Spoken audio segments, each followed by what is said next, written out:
Welcome. Today we will be focusing on the petty cash book. This is Mrs. Ferguson-Burrows. Please pay attention.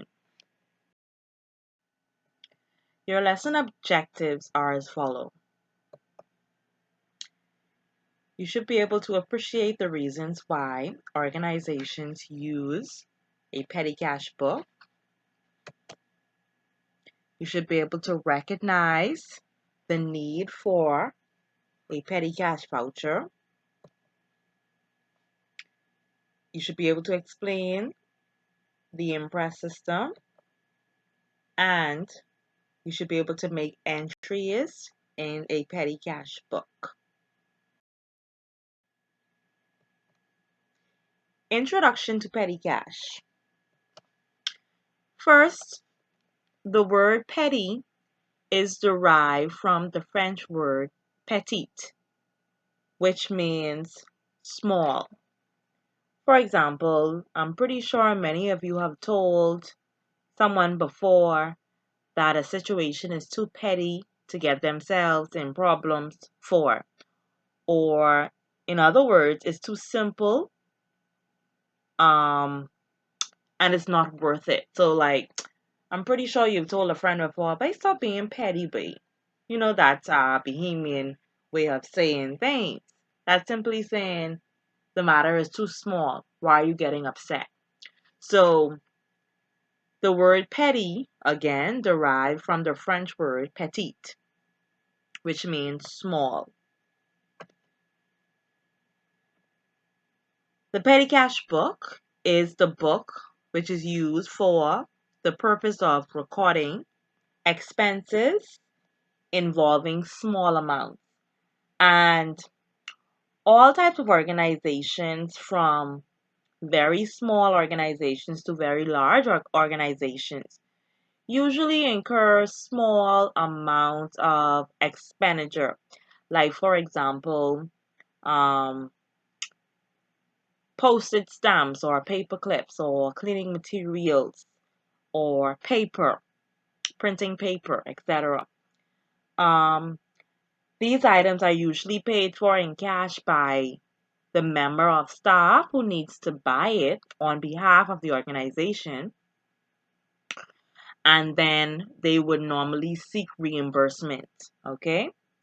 And that reimbursement is what is recorded in the petty cash book, and it is given to the staff by the petty cashier. So the petty cash book is maintained by the petty cashier. So, like, for example, a cashier would be a person who works with the cash register, and they would write up certain things. Or, for example, let's say, for example, we go into BTC or Live. You have the cashier that is responsible for recording the information on the phone that you're purchasing, along with taking your money and making sure you give them the right amount of funds, and then they would give you a receipt to show proof of what you purchased. Okay, so the petty cash book again is maintained by the petty cashier. This is a book of original entry, as I mentioned earlier, since items are entered here first and then transferred to the ledgers. Okay?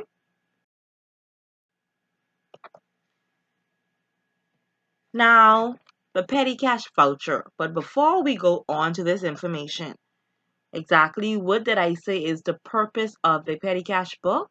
The purpose of the petty cash book is to record small expenses or small purchases. Okay? So now let's go to the petty cash voucher. Now, I'm pretty sure you've heard about a voucher before. Okay? So let's even use, for example, a Starbucks voucher. It's a little piece of paper or a card that has a dollar value attached to it. So that piece of paper is valued, let's say, for example, $5 at Starbucks. Okay? So the petty cash voucher is needed in order to reclaim the amount of money spent. So whenever a person incurs an expenditure on behalf of the organization, they need to complete a petty cash voucher in order to reclaim the amount they spent. So for example, if I went to John Bull and I know my office needed some paper clips and I purchased a case of paper clips valued at about $11 for the case of paper clips. I'm supposed to come back to the office. I'm supposed to fill out a petty cash voucher that's supposed to make my claim in order for me to get my monies back, my personal money that I would have spent. A petty cash voucher, let's look at a definition now. A petty cash voucher is a small form that is used to document disbursement from the petty cash fund. Okay, so when I put in my claim, the cashier is going to give me a petty cash voucher, and that voucher is going to account for the monies that she is reimbursing me. And this voucher can also be referred to as a petty cash receipt. Now, let's take a look at what this voucher should look like. So that's a picture of a petty cash voucher I displayed on the PowerPoint just now. And basically, this voucher should show details of the expenses incurred together with a receipt if possible, the amount spent, and signed for by the person making the claim. Often the petty cashier is able to authorize payments up to a specific amount. And most persons I know would be able to, or most petty cashiers I know would be able to authorize payments for up to about $25. With any amount above that, usually needs to be authorized by a manager and accountant. So yes, the petty cashier can give you more than $25, but usually that amount would have to be vouched for and authorized and signed for by the management in accounts, okay, the accounts department. So this is what a petty cash voucher should look like, okay, this document right here, or this voucher right here. So you'll have the number, you fill in whatever the petty cash number. So let's say, for example, if you are on number 7, okay, this is where the amount go. So if you were $25, date, paid to, that means this is the person. Let's say, for example, if my name is Shadina Ferguson-Burrows. So it's being paid to me because I was the one who actually bought the paper clips when I went into John Bull, and I would say what it is. The petty cashier would say what it is that I purchased, and received by would be, this is my signature, so I would sign here. So I would sign my initials there, CF. And paid by, the petty cashier would sign his or her initials there. And this is what a petty cash voucher looks like. Now the Impress system. The Impress system is where the cashier gives the petty cashier enough cash to meet the needs of the next period. Okay? And the purpose of the Impress system is to replenish the petty cash book. So at the end of the period, the cashier finds out the amount spent by the petty cashier and tops up, like how we would say normally, top up our phone, tops up the petty cashier's cash by an amount equal to that spent. So for example, if let's say for example in my cash register, we have a business, I have a register because I'm the petty cashier. If I start off the day with $100 and I reimbursed a few people because they spend monies out of their own pockets, and let's say I reimburse them with a total of $80, the Impress system is where this money that I gave out to reimbursements will now be replenished. Okay, so that amount will be given back to me because that is the amount that I reimburse to people who would have spent their personal funds on supplies for the office. So the petty cash in hand should be equal to the original amount at the end of the day, or to the amount that the petty cash started off with. So now we're going to look at a practical example. So here I have an example that I found with the Impress system. And it says here, for example, the petty cashier will keep $150 in her drawer. The employee will complete a petty cash form, because remember, if you go to Jumble and you pick up if you pick up supplies for something in your office, when you get back to the office, you need to fill out a petty cash voucher in order for you to be reimbursed.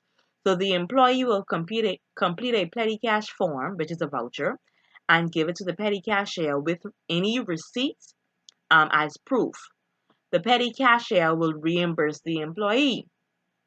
The cashier will make sure the petty cashier has $150 and will top up usually monthly.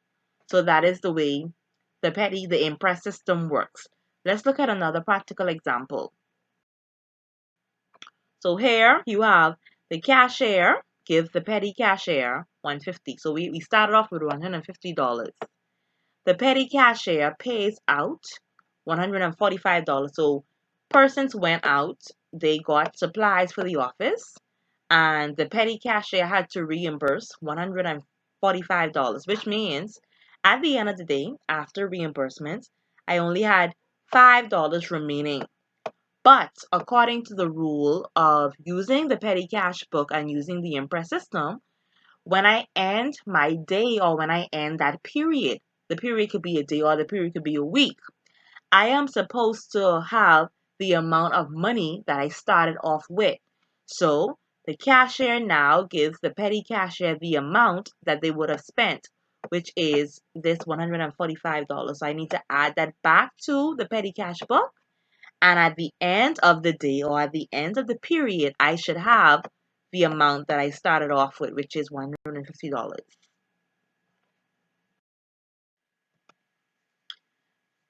Now let's look at the petty cash book template. So you should know how to draw this in the event that because the examination does not provide it for you. So as you can see, you have a receipt column. This column is going to be used to record your float. The float is the amount of money that you're starting off your day or your week with. Folio, meaning your reference. Your reference for a petty cash book is cash book. Okay. Your date. So this part of it will be for the first, and let's say, for example, if we're using January. Okay.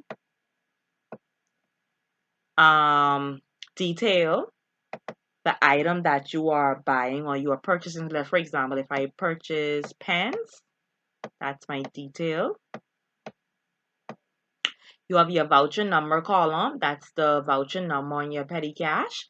And if you have a petty cash voucher without a number for examination purposes, I want you to please make up a number. So you can make up the number by starting with either 1 or 0, 1 or just 1, and then go to 2, etc. This is your total column. And then these columns is what I refer to as your individual analysis columns, or they can also be called your expense columns. So the exam would give you the heading that you are to use to fill out these columns. So for example, the first column may be for motor expenses, second column may be for stationery, third column may be for cleaning, etc. So this is your petty cash book template. Now let's look at a practical question. So before we look at the practical question, I'm going to show you the steps to complete a petty cash book. First thing you're going to do is record the float you receive. So that is the money that you receive to run your cash register with.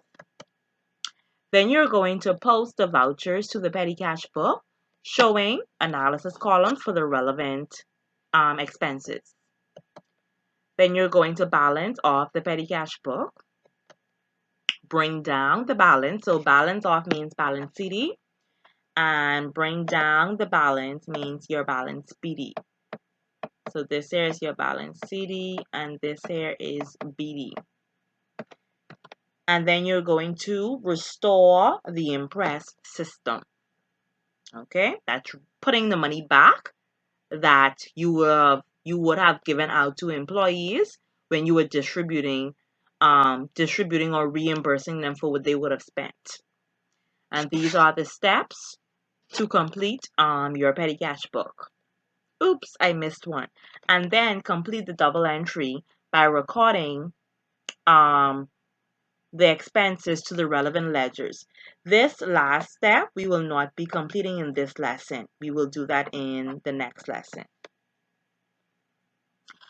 So now let's look at an example. We're going to look at a 2015 BGCSE examination paper to practice how to complete the petty cash book. So here is your question.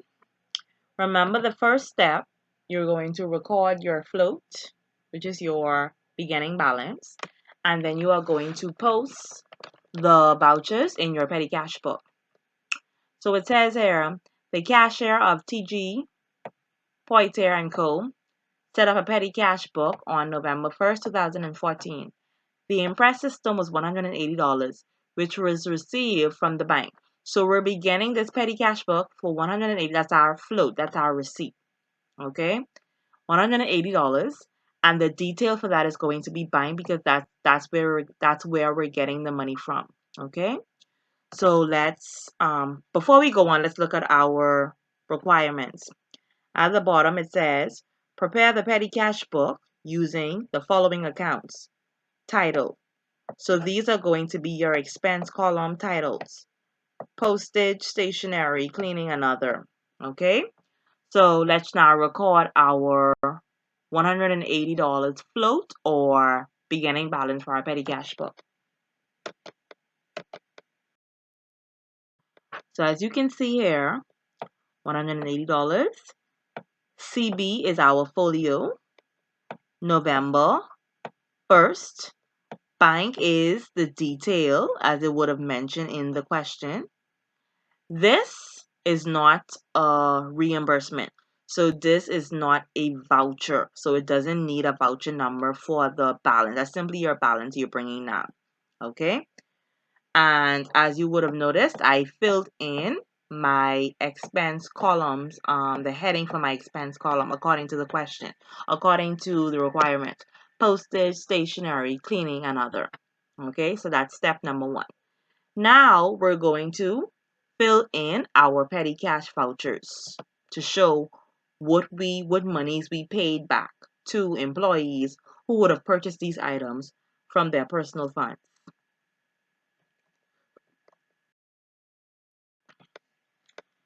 So now we're going to go to November 4th. Stamps were bought for $7.05. So November 4th is the date. Stamps is obviously what we're purchasing. That's the details. The amount is $7.05. They didn't give us any voucher numbers, so we're going to make up the voucher numbers going forward because these are now vouchers. The Impress that we recorded for $180 was not a reimbursement. That was simply the money or the flow that we started off our day or our week with. Okay? So November 4th, stamps were bought for $7.05. So as you can see here, no, we don't have to write the word November again because we're still working within the same month. 4th, stamps, 001 for a voucher number. $7.05 is written in the total column. And again, the $7.05 is then written or transferred to its respective expense columns. Now we're talking about stamps that we put on a mail or that we stamp on a mail or that we glue to a mail. So that's why stamp is recorded under the column for postage. Okay? Let's now look at another one. November 7th, that's our new date. Purchase pants. So pants is going to be our detail, and the amount is $11.20.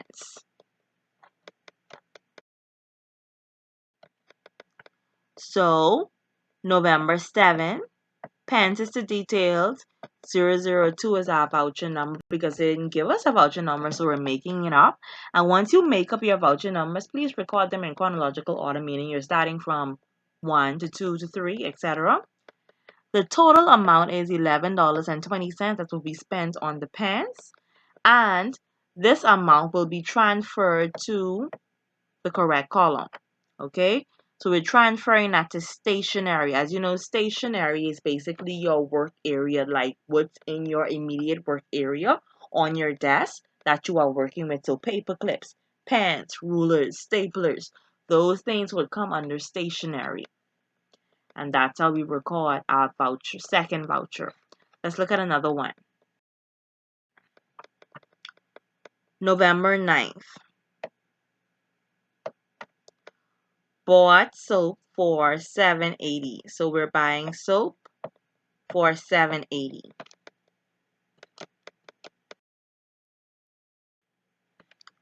So November 9th, detail is soap, voucher number 003.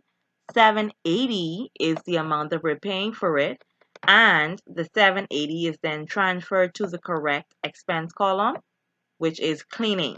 Obviously, soap is something that we use to clean our skin with, so that's why it's recorded in the cleaning column. Now, I would have recorded the rest of the vouchers for you in their respective columns. So you can go back and forth between the question and this slide to follow. So the next step I'm going to show you is how to balance our petty cash book. So we recorded all of the vouchers. Now we're going to total each column, starting with the total column. So column number 1, 2, 3, 4, and 5. All of them needs to be total. When we total all of the columns, I want you to double underline all of the columns except the total column. So you're going to double underline the final balance for postage, the final balance for stationery, cleaning, and other. But you're going to leave the final balance for total without a double underline. Okay? So if we added up all of these together, it will give me $151.75. If we added these two together, it will give me $11.85. If we added these four together, it will give me $34.30. Okay? So you're going to do that. Another way to check to make sure that this here is correct is by adding up these. 1, 2, 3, 4. When you add all of the columns together, it should be equal to $151.75. Okay? Now let's clean some of this up a little bit so we can see better. Where's the eraser?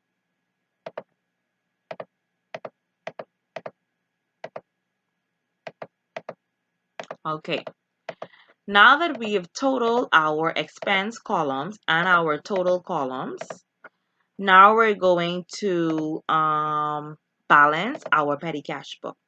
So all together, we spent $151.75. We started off with $180. If you look to the left hand corner of your slide, we started off with $181. So at the end of November, which is the 30th, we're going to find our balance CD. Our balance CD is $28.25. How did we arrive to that figure? 180 take away 151.75 equals $28.25. So we draw a line and then we're going to write in $180 because that is the amount that we started off with. Okay, so now that we have balanced our petty cash book, we found the balance CD. Now let's bring down the balance BD. So we go to the next line at the beginning of the new month, December 1st, balance BD. You see here, $28.25. Remember, that was our balance CD. Now it is our balance BD. Because we are replenishing the petty cash or because we are replenishing the petty cash book, the money is being put back into the petty cash book. If you notice, this side is our debit side and this side is our credit side. Obviously, everything that is recorded on the credit side is money going away from the petty cash book. Whatever is recorded on the debit side is money coming into the petty cash book. So on December 1st, our balance BD, that's the money that we had left over, is $28.25. And again, on December 1st, we are going to replenish the petty cash bank book by placing the amount that we spent into the petty cash. So we spent $151.75, and that is the amount that we're going to place in our petty cash book. So see there. Now, when you add these two together, you should arrive at $180. Okay, you should arrive at that figure. And that's how you know that you are correct. Once the replenished amount, which is 151.75, and the balance BD, once it is equal to the receipt amount, that's how you know your answer is correct. And that's the petty cash book. Straightforward. So I will now send you an activity to basically test your understanding of the petty cash book. And in the next lesson, I will show you how to then transfer your petty cash expenses to the ledgers. Until next time, thank you for watching, and I hope you enjoyed the lesson. Please review, play back as much as you need to so that you can have a full understanding of the petty cash book.